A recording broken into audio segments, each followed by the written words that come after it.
155 पर 2 और 191 पर ऑल आउट, यही है पाकिस्तान की टीम। चाइना का तो ऐसे ही नाम बदनाम है। पाकिस्तान की टीम चाइना से भी गई गुजरी है। चल गए तो चांद तक, ना चले तो शाम तक।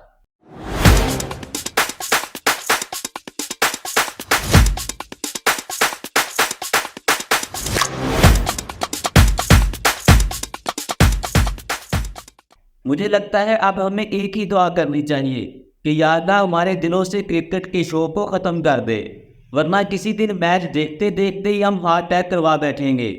ये बात नहीं है कि हमसे हार बर्दाश्त नहीं होती, लेकिन किसी बात की कोई हद होती है। वर्ल्ड कप की 48 साल हिस्ट्री में हम इंडिया को एक बार भी हरा नहीं पाए। 8-0 का ये जो कलंक हम पर लगा हुआ है, अब इसको धोना बहुत ही मुश्किल नज़र आ रहा है। ये हमें पता था कि हमारी टीम बहुत कमज़ोर है, लेकिन फिर भी हम दिल को बड़ा करके अपनी टीम को सपोर्ट करते हैं कि हो सकता है कि हम इंडिया को हरा ही दें। मैंने तो अपनी पिछली वीडियो में ये तक कह दिया था कि मुझे लग रहा है कि इस बार पाकिस्तान जीत जाएगा, लेकिन हमारी टीम की जो परफॉर्मेंस थी, इस परफॉर्मेंस ने जूता मारा है हमारे मुंह पर। ये तो अच्छा हुआ कि इंडिया वालों ने हमारे लोगों को वीज़ा नहीं दिया, वरना अगर हम चले भी जाते तो जैसी हमारी टीम की परफॉर्मेंस है, इससे हमारे पैसे तो ज़ाया होने ही थे।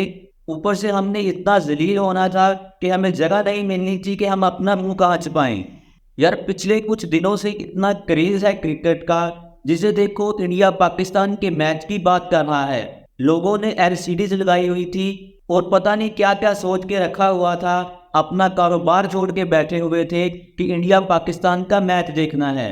लेकिन हमारी टीम हमारे जज्बात से खेल रही है। मुझे तो ये समझ नहीं आती कि हम क्रिकेट का बाइकआउट क्यों नहीं कर पाते। हम जब भी ऐसा मैच हारते हैं, हमारे दिल टूटे होते हैं और हर कोई सोचता है कि अब हमने क्रिकेट का मैच देखना ही नहीं है। लेकिन अगले मैच तक वही दिल हमारे फिर जुड़ जाते हैं और हम फिर पाकिस्तान के हाथ में नारे लगाते हैं कि पाकिस्तान ये मैच जीत जाएगा। इंडिया ने सिर्फ आपको हराया नहीं है, बल्कि ग्राउंड में उल्टा डालकर आपकी टूई पर जो शतरोल की है ना इसने, वो हमको सदियों याद रहेगी। वो लहदा बात है कि हम आज तक इंडिया से जीत नहीं पाए, लेकिन इस तरह की हार कभी नहीं हुई।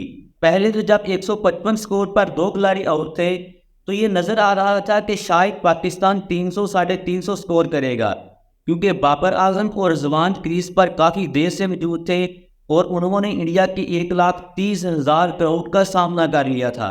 जो प्रेशर था वो सारा अब्जॉर्व कर चुके थे और समझ चुके थे कि बैटिंग कैसे करनी है। और पिच में भी कुछ खास ऐसा नहीं था और ना ही कोई इतनी अच्छी इंडिया की बॉलिंग हो रही थी कि हम उनके सामने पैनिक कर पाते। आज किस्मत भी पाकिस्तान के साथ थी। अगर अंपायर आउट दे रहा था तो डीआरएस हमें नॉट आउट दे रहा था, और अगर डीआरएस आउट दे देता तो अंपायर नॉट आउट दे रहा था। लेकिन जैसे ही बाबर आउट हुए, उसके बाद आती है पाकिस्तान की असल पहचान, जिसके लिए पाकिस्तान जाना जाता है। पाकिस्तानी प्लेयर ने जो जिद की है ग्राउंड पर, उसे हम सब मिलकर भी साफ नहीं कर पाएंगे।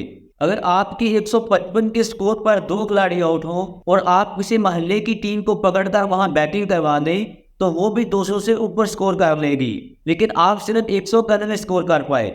ऐसे नजर आ रहा था कि जैसे ही कोई प्लेयर ग्राउंड में आता है तो वो इतने बड़े क्राउड को देखकर वैसे ही पागल हो जाता है, उसे बाल नजर ही नहीं आती। लेकिन जब हमारी टीम 191 के स्कोर पर आउट हो गई, फिर हमें शहीनशाह अफरीदी की एक बात याद आई कि शहीनशाह अफरीदी ने कहा था कि मैं इंडिया के खिलाफ 5 विकेटें लूंगा और अपनी करियर की बेस्ट बॉलिंग करूंगा। लेकिन जैसे ही पाकिस्तान की बॉलिंग शुरू हुई तो शर्मा के इस लौंडे ने पाकिस्तान का ताका खोल दिया। पिछले 1-1.5 हफ्ते से जो दुनिया पर नशा छाया हुआ था कि पाकिस्तान और इंडिया का मैच होने वाला है, ऐसे लग रहा था कि जैसे सारी दुनिया ठहर गई हो इस मैच को देखने के लिए।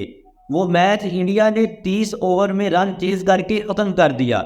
उसका नतीजा ये हुआ कि पाकिस्तान का रन रेट जो पॉजिटिव में चल रहा था, अब वो नेगेटिव में आ चुका है। अब अगर पाकिस्तान को वर्ल्ड कप में आगे जाना है तो पाकिस्तान को आने वाले तमाम मैचेस जीतने पड़ेंगे, क्योंकि बात अगर रन रेट पर आ गई तो हम रन रेट में बहुत पीछे हैं। इस मैच के बाद हमें ये बात तो समझ आ चुकी है कि हमारी टीम इस काबिल नहीं है कि वो वर्ल्ड कप जीत सके, क्योंकि हारना एक अलग चीज़ है, लेकिन इतना जलील होकर हारना ये बहुत ही बुरी बात है, क्योंकि आप अगर शायकीन के जज्बात से भी खेल रहे हैं जो हर हालात में आपको सपोर्ट करते हैं। इस पूरे मैच में आप इंडिया के सामने बिल्कुल नजर ही नहीं आए, चाहे इंडिया की बॉलिंग की बात हो या चाहे इंडिया की बैटिंग की बात। इंडिया ने आपको चारों खाने चित किया है। खैर जो भी हो, नतीजा यही है कि हम ये मैच हार चुके हैं और इतनी बुरी तरह हार चुके हैं कि मुझे लगता है कि इस हार का असर पूरे वर्ल्ड कप में हम पर नजर आएगा। यार अब और वीडियो बनाने के लिए मेरे पास बिल्कुल लफ्ज़ नहीं है, क्योंकि अंदर से दिल खून के आंसू रो रहा है। अगर आपको ये वीडियो अच्छी लगी तो इस चैनल को सब्सक्राइब कर दें। हम मिलेंगे आपसे अगली वीडियो में, तब तक के लिए अल्लाह हाफिज़।